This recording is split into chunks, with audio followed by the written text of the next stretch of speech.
হাজবেন্ডের সাথে ডিভোর্স দিচ্ছে। এখন যে এই যে বাসায় যে লোকটা মানে গেঞ্জাম হলো, একটা সিনক্রেট তৈরি হলো, এই যাকে নিয়ে বাসায় আসছিলেন লোকটা সিনক্রেট হয়ে লোকটা থানায় চলে গেছে। আপনার আমরা বাসায় রাখবো না। ভাই আলা ভাবি তো নিচেই ছিল, ভাই আলা ভাবি তো বললো না, ভাই আলা ভাবির সাথে কথা হয়েছে। হ্যাঁ ও ভাই আমাকে সব না না না ঠিক আছে ভাই,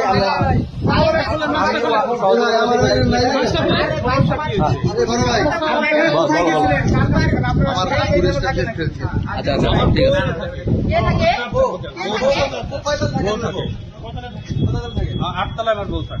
বউ থাকে? বউ কবে বিয়ে করছেন আপনারা? আচ্ছা দাঁড়ান এখানে, দাঁড়ান আপনি যাচ্ছেন কেন? দাঁড়ান, মাস্ক খুলেন। আপনি কি করেন? আমি যাই করি সেটা বিষয়টা আমার বউ কি বউ হইলে আপনার তো ভয় পাইতেছেন কেন? হ্যাঁ বউ না থাকেন? আচ্ছা ঠিক আছে, বউ না থাকেন, আপনার বউকে ফোন দিতেছে একটু দাঁড়ান, আপনার অরিজিনাল বউকে ফোন দিতেছি। দাঁড়ান, অরিজিনাল বউর নাম্বার আছে আমার কাছে, কোনো সমস্যা নাই, আমি ওনার অরিজিনাল বউকে ফোন দিতেছি। হাজবেন্ডের সাথে ডিভোর্স দিচ্ছে। এখন যে এই যে বাসায় যে লোকটা মানে গেঞ্জাম হলো, একটা সিনক্রেট তৈরি হলো, এই যাকে নিয়ে বাসায় আসছিলেন লোকটা সিনক্রেট হয়ে লোকটা থানায় চলে গেছে। আপনার আমরা বাসায় রাখবো না। কথা শেষ করতে দেন। আপনাকে আমরা বাসায় রাখবো না। ওই লোকটা পরিচয় দিচ্ছে লাইব্রেরি ম্যানেজার। আপনি লাইব্রেরি চাকরি করেন, আপনারই ম্যানেজার। আপনার এই যে বাসায় এই যে ফার্নিচার টার্নিচার যা আছে আমি এগুলো পরে ভিডিও করে রাখতেছি। এই বাসায় এখন আমরা বের করে দিতেছি আপনাকে।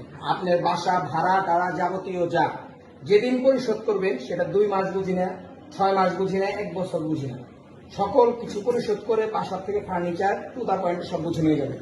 তালা মেইন গেটে আমি আমারটাও দিব, আপনার পক্ষ থেকেও আপনি তালা দেবেন। পরে বলবেন বাসায় 10 ভরি স্বর্ণ ছিল, তালা ভাঙিয়ে আমি স্বর্ণ রেখে দিছি, সব ক্লিয়ার। এগুলা কিছু করা যাবে না। আপনিও তালা দিবেন, আমিও তালা দিব, 2টা তালা থাকবে। ঠিক আছে? আপনি আপনার মতো চলে যাবেন। আপনি যে অনুসন্ধান আমার জানার বিষয় না। আপনি ভবিষ্যতে যখন আসবেন সেটা বাসাটা ভাড়া ক্লিয়ার করে আপনি ফার্নিচার আপনারটা নিয়ে যাবেন।